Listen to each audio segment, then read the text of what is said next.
Picture this.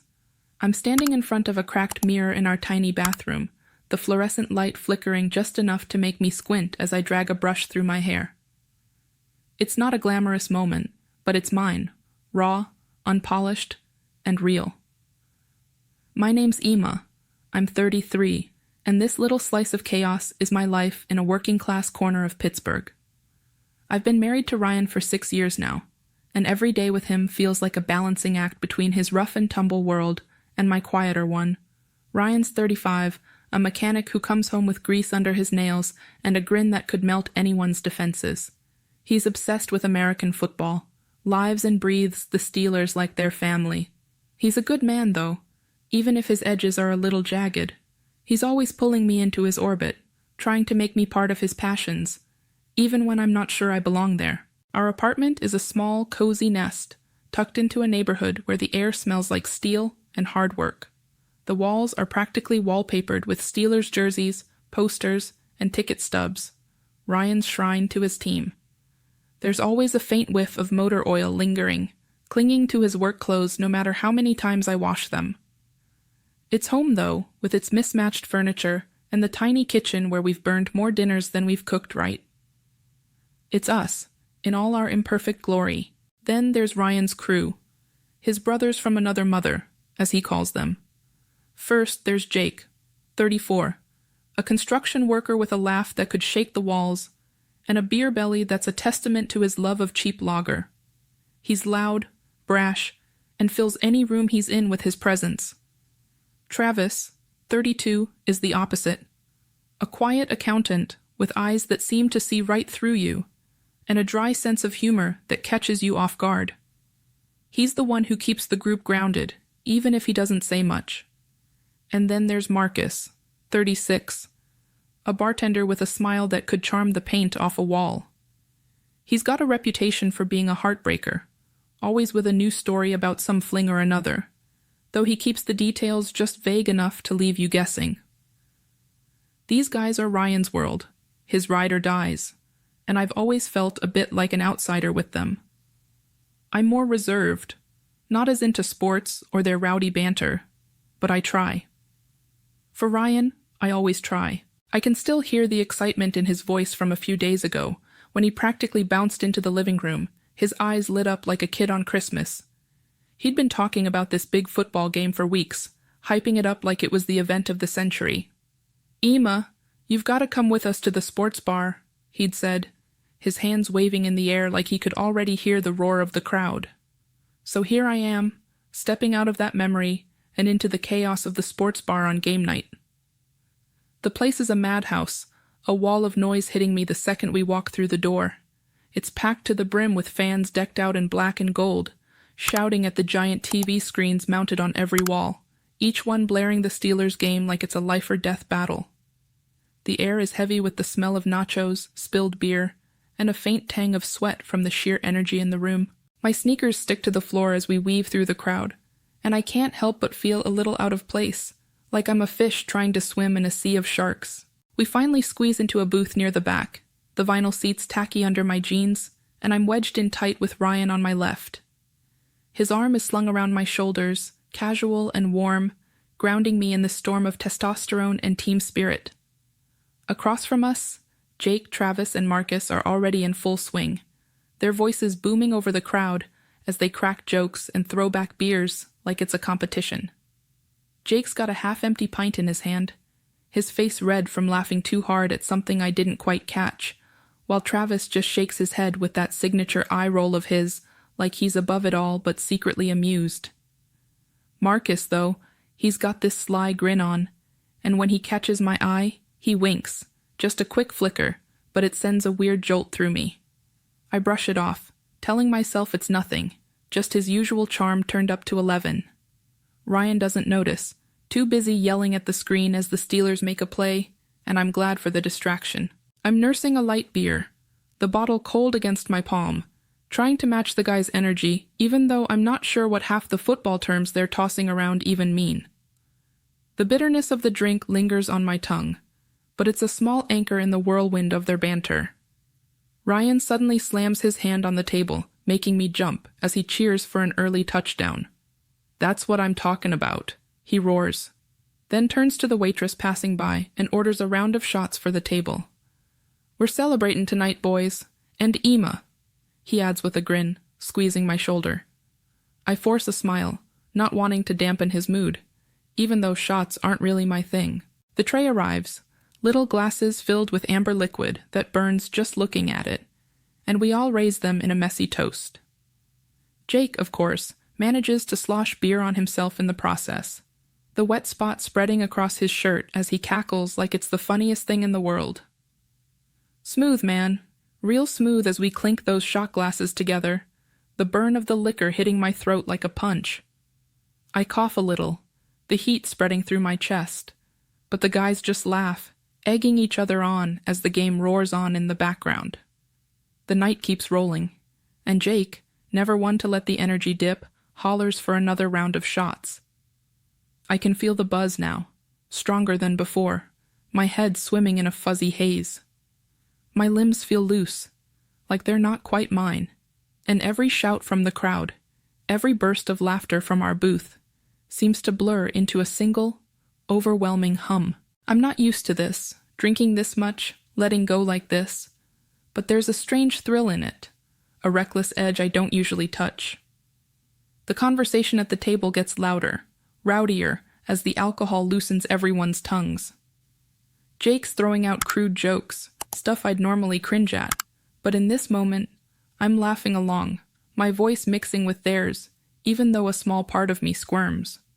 It's like I'm watching myself from the outside, wondering why I'm not pulling back, why I'm leaning into this instead. Travis chimes in with a sharp quip, his quiet demeanor cracking just enough to show he's not as detached as he seems, while Marcus's eyes keep darting my way, that charming smirk of his lingering a little too long. I tell myself it's nothing, just the drinks playing tricks on my mind, but my cheeks are warm, and it's not just from the booze. I'm starting to feel the weight of it all, the noise, the heat of bodies packed into this bar, the way my thoughts are slipping out of my control, when I realize I need a break. Gotta hit the bathroom, I mumble, sliding out of the booth with a wobble. Jake, always the loudmouth, grins and says, "Hey, we should all go. Safety in numbers, right?" His tone is teasing, but there's a glint in his eye I can't quite read. I roll my eyes, chuckling despite myself, and somehow, we all end up stumbling through the crowd together, weaving toward the restrooms tucked in the back of the bar. My legs feel unsteady, each step a little clumsier than the last, and I'm clinging to the buzz like it's a lifeline, even as it drags me further from myself. The hallway near the bathrooms is narrow, barely lit by a flickering bulb overhead, and it reeks of stale beer and something sour I don't want to think about. We're crammed in there, the four of us, me, Jake, Travis, and Marcus, waiting for one of the single-stall doors to swing open. The space feels too small, the air too thick, and I'm hyper-aware of how close we all are, shoulders brushing, breaths mixing with the stench of the corridor. I'm drunker than I realized, my head spinning, and there's this wild, reckless thing clawing its way up inside me, a version of myself I don't recognize. I laugh too loud at something Jake says, my voice echoing off the grimy walls, and then, without really thinking, I mutter, "Man, it's hot in here," my fingers tugging at the neckline of my shirt. I pull it down a bit, just enough to feel the cool air on my skin, but I don't stop there. I'm not sure why. Maybe it's the liquor, maybe it's the way their eyes snap to me, but I keep going. Fumbling with the top button of my blouse, letting it slip open more than I meant to, I catch their reactions in a split second, like a snapshot burned into my hazy mind. Jake's eyes go wide, like he can't believe what he's seeing, while Travis's nervous smirk twitches, his usual calm rattled. Marcus, though, he's got this slow, dangerous grin spreading across his face, and I hear him mutter something low, something encouraging, under his breath. None of them stop me. They don't look away. Instead, there's this silent exchange between them. As I stand there in that grimy hallway, the weight of what just unfolded hits me like a freight train. My heart's pounding so hard I can feel it in my throat, and my mind is a chaotic mess, replaying those reckless moments over and over. I can barely look at Jake, Travis, or Marcus as we finally stumble out of that narrow, suffocating space. My blouse is still slightly askew, and my hands tremble as I fumble to fix it, my fingers clumsy and uncooperative. I keep my eyes down, avoiding any chance of meeting their gazes, because I'm not sure I could handle seeing whatever's in them right now.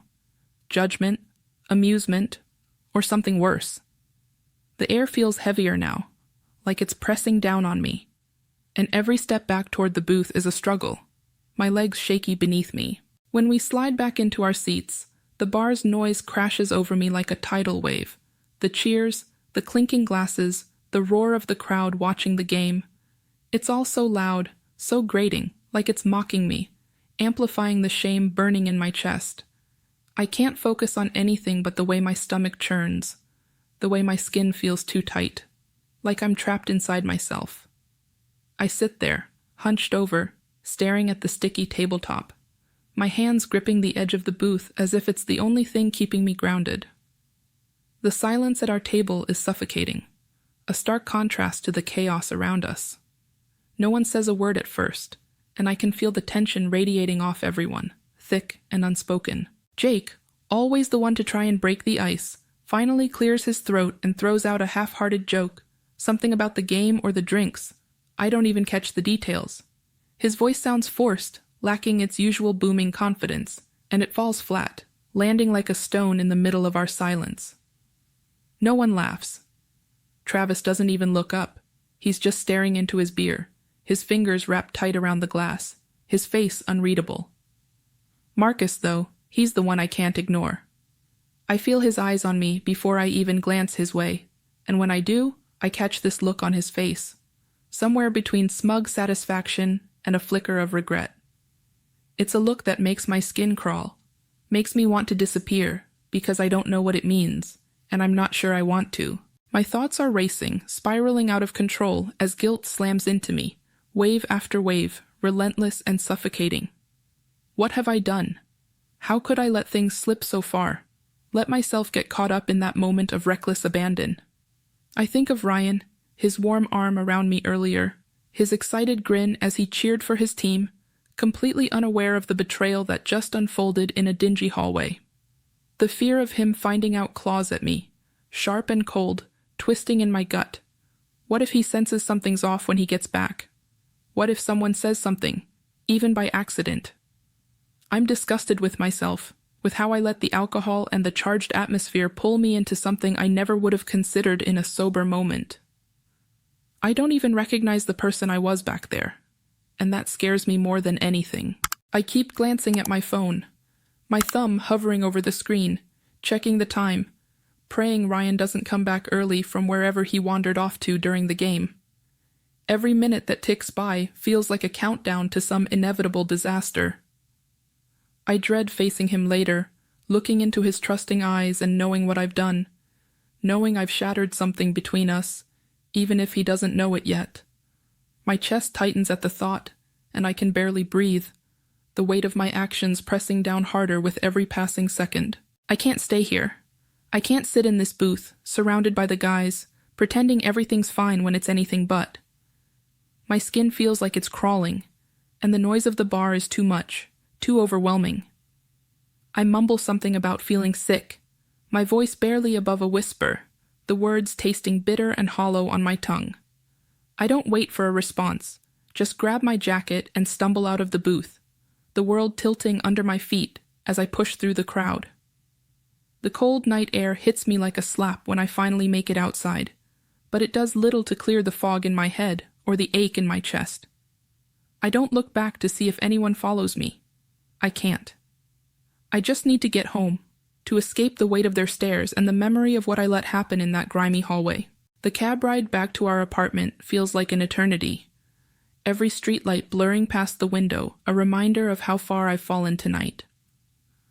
My hands are still trembling as I fumble with my keys at the door, the metal scraping against the lock until it finally gives. I step inside, and the silence of our little place wraps around me like a shroud. It's dark, the only light coming from the faint glow of a street lamp sneaking through the blinds.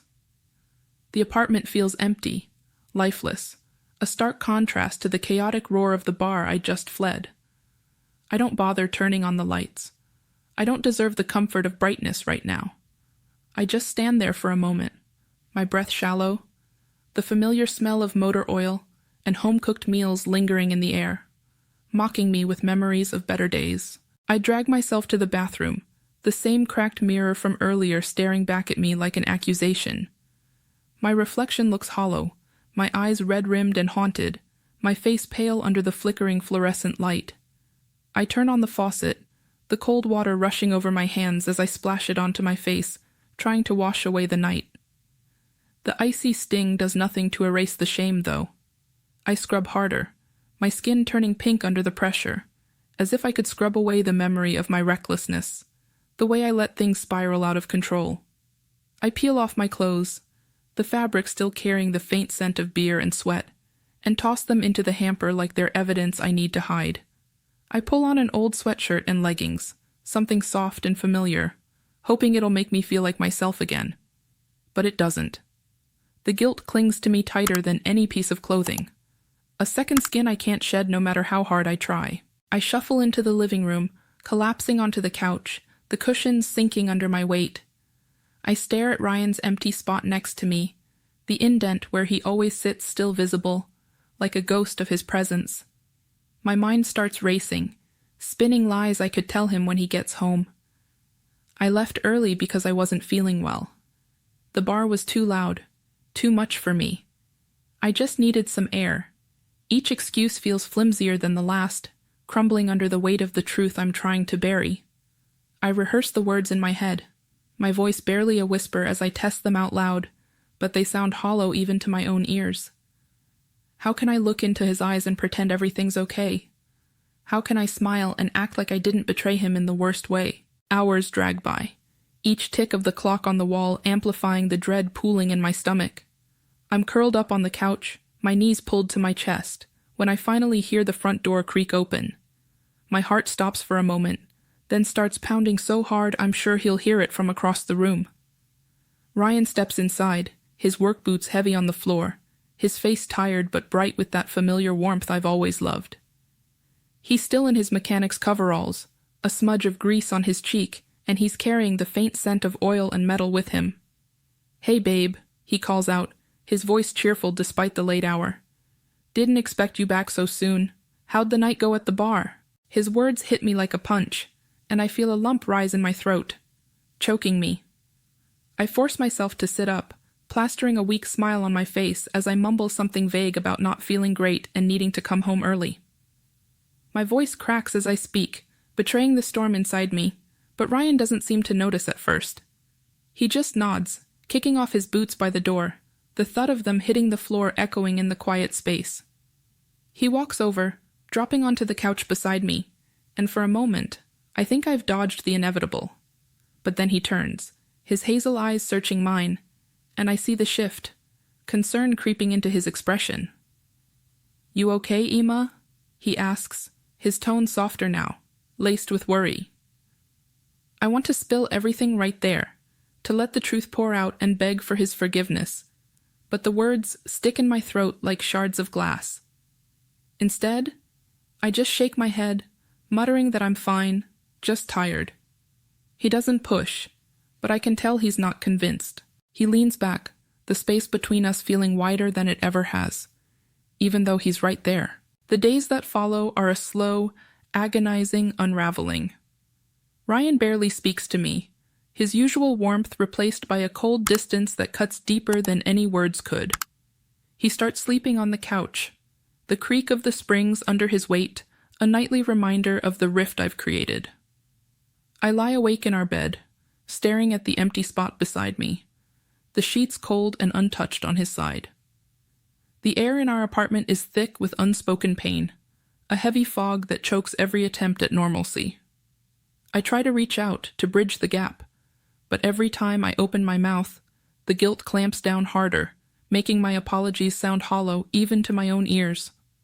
I stumble through explanations, trying to tell him I made a mistake, that I never meant to hurt him, but he just holds up a hand, his jaw tight, and says he needs time to think. His voice is low, controlled, but I hear the hurt beneath it, and it tears at me like a blade.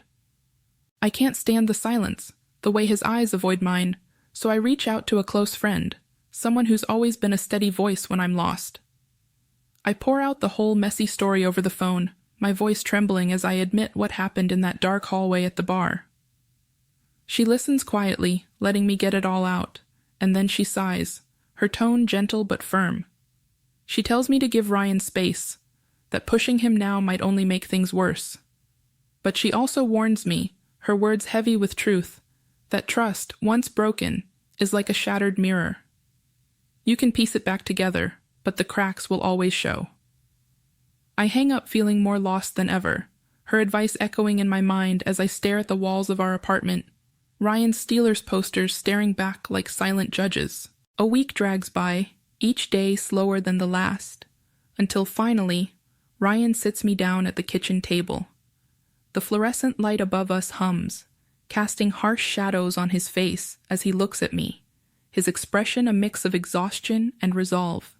He tells me he's not sure he can forgive me, that every time he looks at me, he sees the betrayal, even though I've tried to explain it was a fleeting, foolish moment, fueled by too much drink and not enough sense. His voice cracks when he says he's moving out for a while, just to figure things out, to get some clarity away from the weight of us.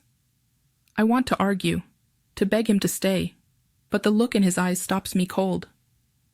There's a finality there, a wall I can't climb over, and all I can do is nod, my throat too tight to speak. I watch him pack a bag later that day, each item he folds and tucks away, feeling like another piece of our life being dismantled. His hands move with a quiet efficiency, the same hands that used to fix everything broken in our world, now packing to leave it behind. When he zips the bag shut, the sound is sharp, cutting through the silence, and as he heads for the door, I stand frozen in the living room, unable to move. Don't forget to subscribe, like, and comment if you enjoyed this story. This will help us create more engaging stories for you.